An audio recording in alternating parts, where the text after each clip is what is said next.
This is June 24th, Newmarket Budget Committee meeting, and it's now 6:30.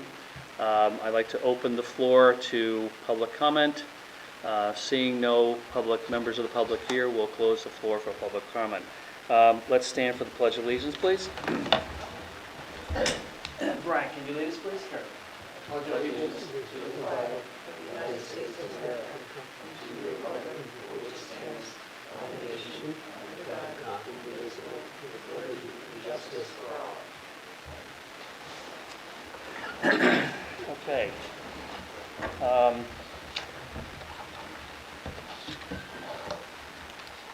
So we'll start with the agenda. Chris Blackstone. Here. Ned Carpenter is excused. Tim Choi. Here. Scott Foster is not here yet. Justin Lucer is excused. He has something like a flu or something like that. Brian Hickey. Here. Danielle Honan. Here. Brian Rowley. Here. Dan Smith. Here. And Brian Ward. Here. Thank you. We have a quorum. Thank you very much. Okay. Couple housekeeping items before we get going. The town presentation is actually through the end of May versus what's on the agenda, which says Q3 fiscal year 24. I've given you a separate document here, which is different from the one that was in the package that was sent around on Saturday or Friday or whatever it was. So it's different. Bill just gave it to me. He had a couple typos that needed to be corrected, and we will send out the e-copy tomorrow after Bill provides that. But for today, you've got this. So with that said, okay to change the agenda to reflect through the end of May? Sure. Yeah. Yes. Thank you. Okay. So, Bill, it's your floor.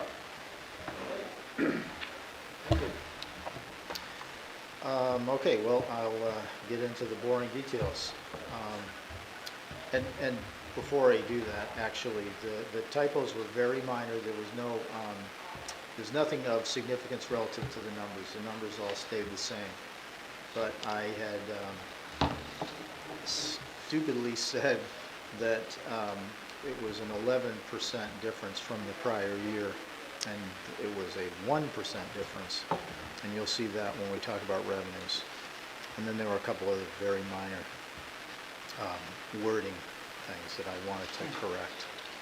So that's it. But I will get the electronic version out to you, as Chris said, tomorrow. Okay, so at period 11, or up through May, the overall expenditure level, which should be no higher than 91.7% on average, we were at 83% of budget, which was equal to the prior year. And then the total operating budgets were at 83% also, which was $13,657,861 for an increase of 1% over the prior year. The town spending and income are within expectations. The closer it gets to 91%, the more nervous I get, and that's when we start really, we're paying attention to this on a regular basis, and I don't mean just monthly.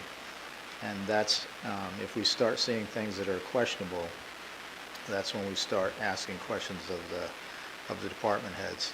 What's happening, why, we need to pull back, so on. This year we haven't really had to do that, so that's a good sign.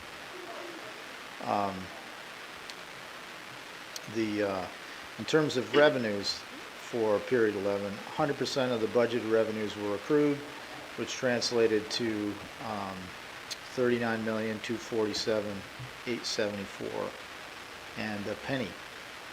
The general fund revenues were at 101% accrued through period 11, which equated to $33,897,969, which was $3,175,813 over the prior year.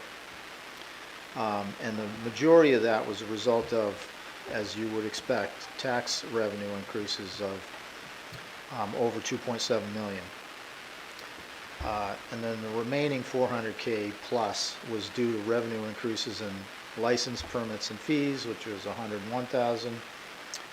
Revenues from the state, which was $82,000. Miscellaneous revenue, $132,000 plus, which was largely due to interest on investments.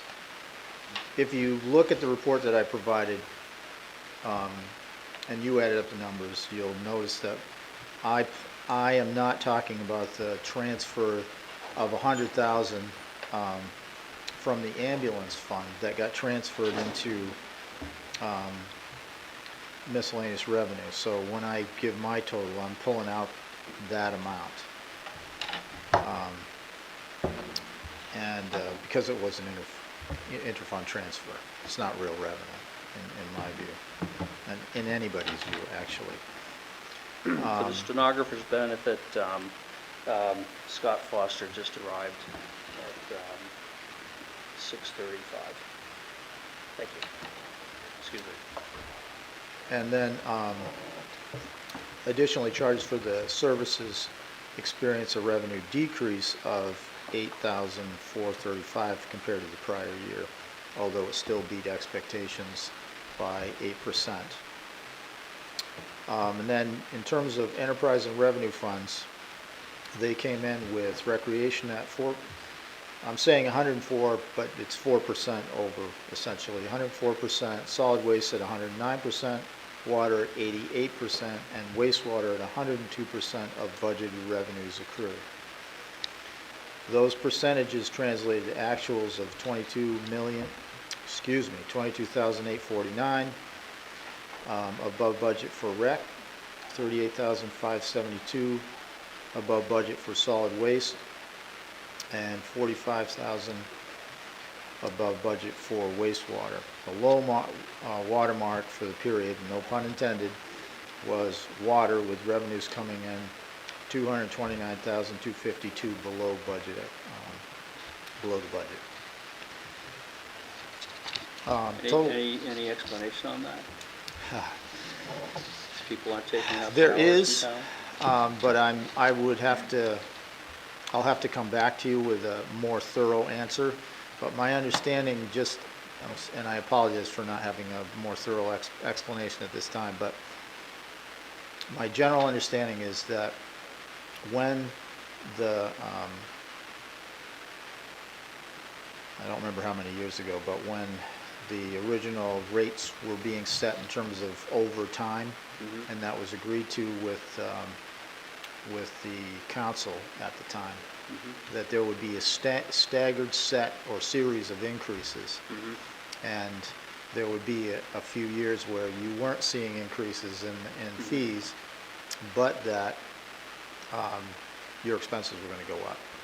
And so there would be a bit of a mismatch in those years, and I believe that's the reason. Now, I did try to get in touch with Sean, but I was remiss in not calling him early enough.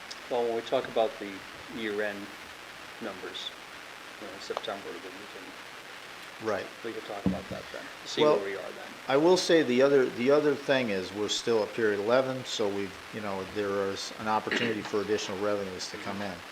And you probably, you may have noticed that when you saw, I believe you did see the numbers from actually Q3 for period 10, where rec, for example, had lower numbers than they were hoping for at that point, but they did make up some of that revenue, and that will continue all the way through the end of the year, which ends on the 30th of this month. So anyway, so total revenue was $39,242,874, which was $3 million over the $3.3 million over the prior year, with enterprise fund revenue delta being $216,974 over the prior year for period 11. So we ended up in a good position so far, as of the end of period 11. Okay. Thank you. And that is pretty much the end of my report. Okay. Anybody have any questions that you'd like to ask of Bill? Dan Smith. What's your methodology on the encumbrances? Okay, so do you mean end-of-year methodology? Well, no, just in the report through period 11, you're showing actual spent, and then there's a column for encumbrances.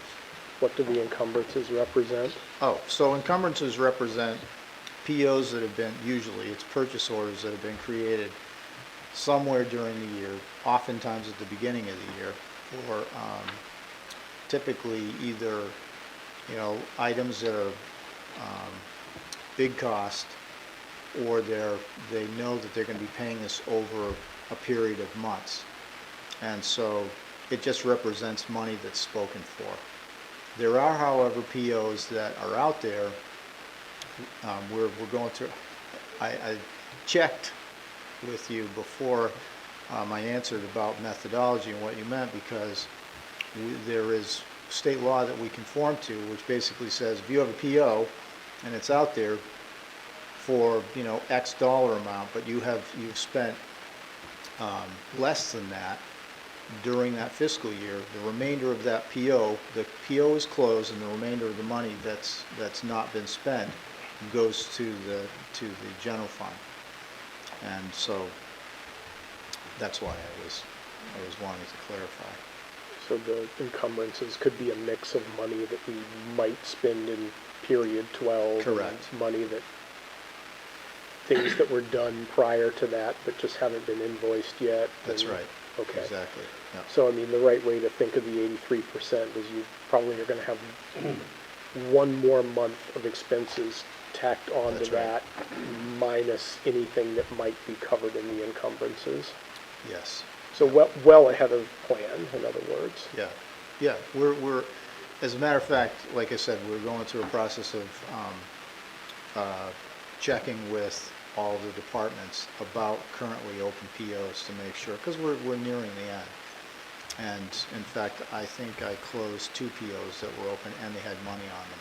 So that goes back to general fund, and then ultimately it'll go back to unreserved fund balance at the end of the year. Not expecting big money to come from that, but it's money not spent, so that's good.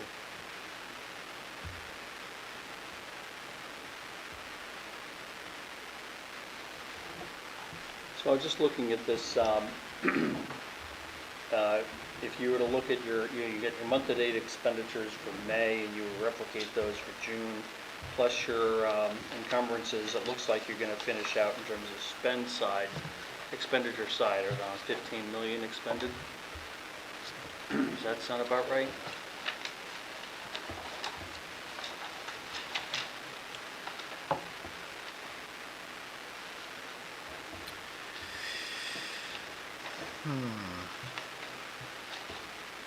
Well, let me ask you another way. Do you feel like you're going to be under the expense budget?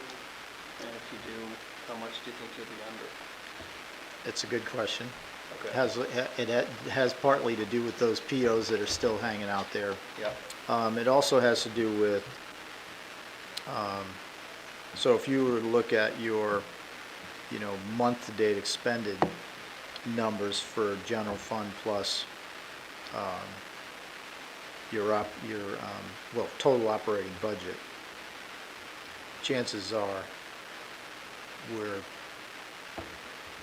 there are going to be things in there that are not getting spent that would be spent typically, simply because we're just slowing down on expenditures at the tail end. Yeah. So,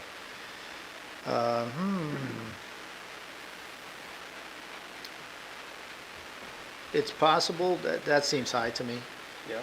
So, What do you mean? 15 million seems high to you, or? yeah, I Okay. mean, if you're saying 15 million, you mean 15 million for the entire, Yeah. yeah, okay, close.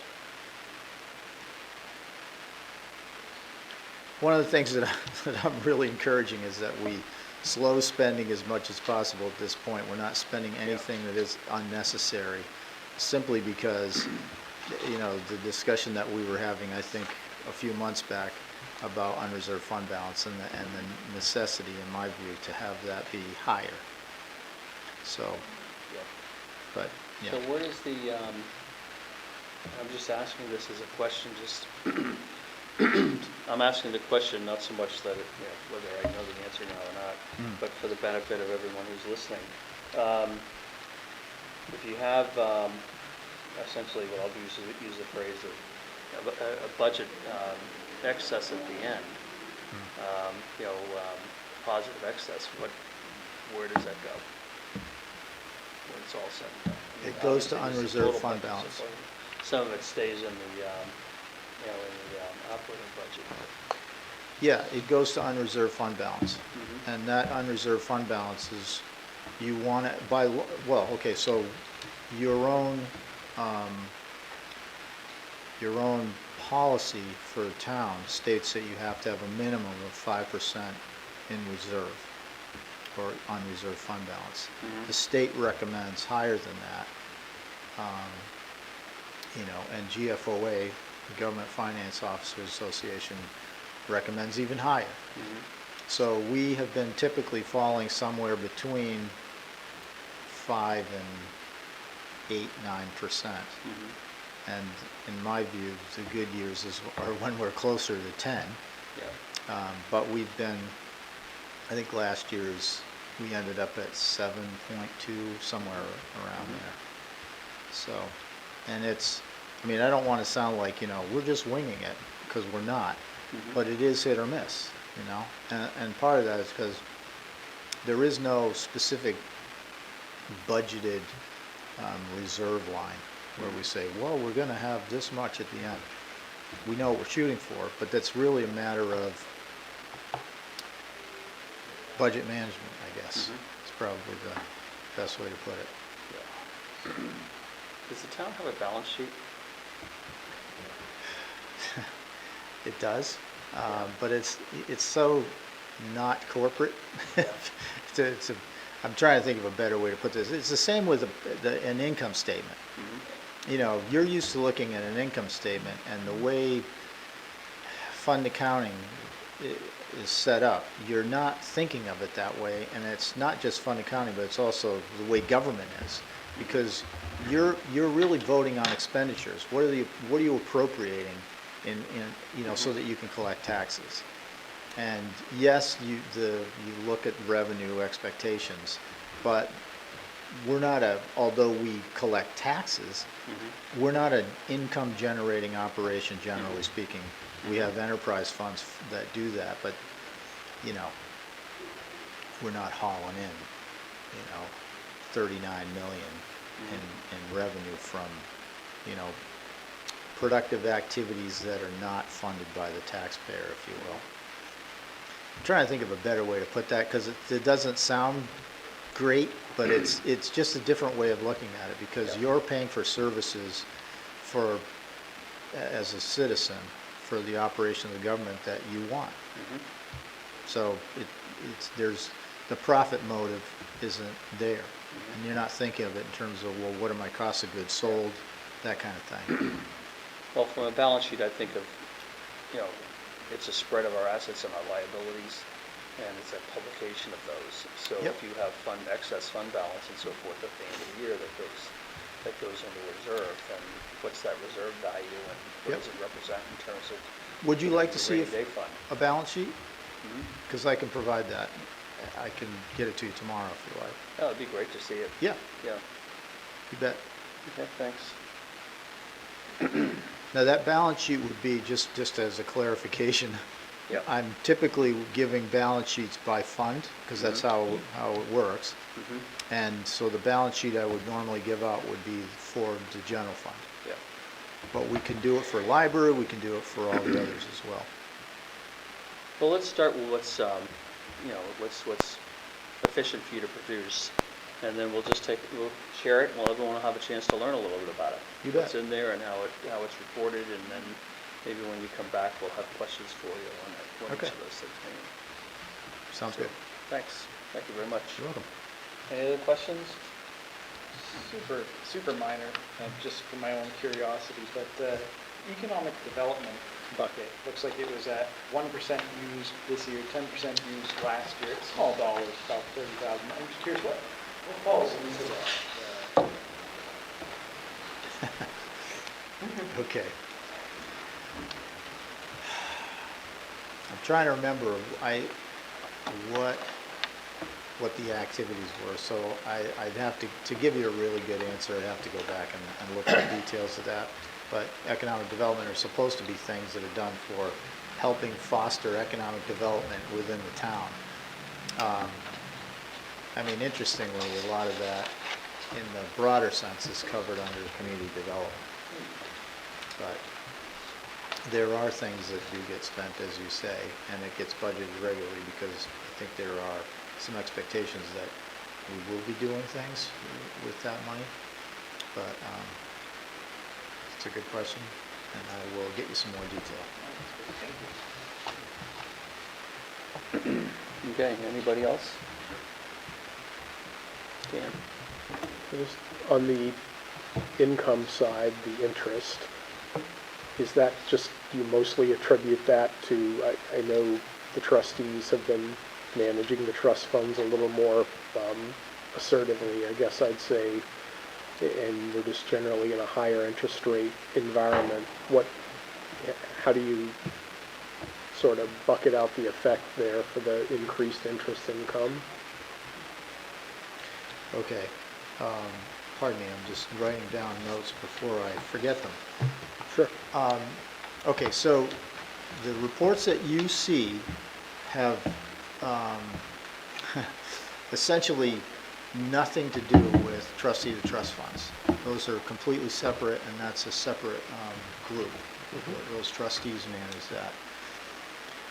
Those are common funds, common trust funds, and capital reserve. And so, I mean, you see what happens with capital reserve, but mostly it's the town council that sees and approves any of the movements of those funds. I think it will probably be more appropriate for the trustees of the trust funds to answer those questions. The revenues that you're looking at in these reports are revenues generated from activities carried out by the municipal government itself. However, I think the answer that you're at least somewhat looking for is this, that yes, they not only, first they went about looking for a different investment bank partner. Then they looked carefully at their investment policy statement, which you know, kind of by law, if you will, dictates the actions that they'll take and the structure that they're going to build their investment portfolio around. And then they work with their portfolio manager to make sure that, you know, they do two things. One, they're making some money, and usually in the highest interest rate regime possible.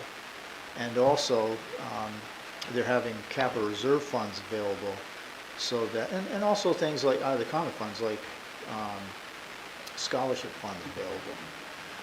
And then, and the way they're doing that is by setting limits through that investment policy statement. So they are actually doing, yes, much better than in prior years, because of, not because of the interest rate regime, largely speaking, but because, I mean, that is in part true, but it's also because they've structured it differently, and they have a little bit more aggressive way of doing this. So, yeah, but the trustee of the trust funds, I think, would definitely be the right people to ask I that. misspoke. No, I know that's segregated from just the town managing. Yeah, I don't money mind outside of answering that trust question funds. Yeah. up to a point, because Yeah. I'm technically not them, and I just do whatever they want me to do. I'm their support person, essentially. So, Okay, thank you. You're welcome.